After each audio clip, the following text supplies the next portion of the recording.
Within the region, I'd say you can really find folks that would probably identify on some level with what it means to be a hipster.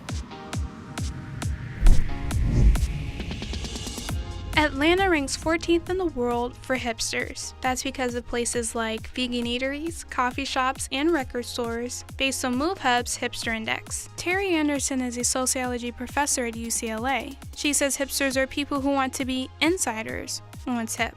It makes you special, and people want to be special, but they want to be special in ways that make them attractive. Here are a few ways to define the subculture, but don't expect for a hipster to admit they are one.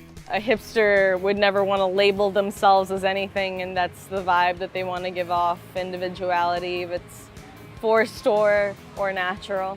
Cleveland is with Choose ATL, a group that showcases Atlanta's culture. She sees hipsters as the creatives of the city. What's put us on the map from an international level is the fact that we're creating music, we're creating fashion, we're creating film, television, media that really impacts the entire world and influences the world.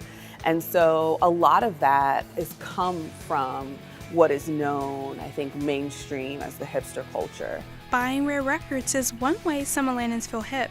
Sean Zierfoss works at Criminal Records. He says the nostalgia of hard-to-find used presses appeals to hipsters. It's like, well, if I can have the first press of this record, I'm definitely going to get the first press of this record instead of a brand new press. He says more people are shopping at Criminal Records every year.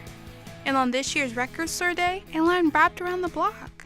People line up outside of our store and outside all the other record stores in Atlanta hours beforehand. I mean, this year we had folks line up at like 2 a.m.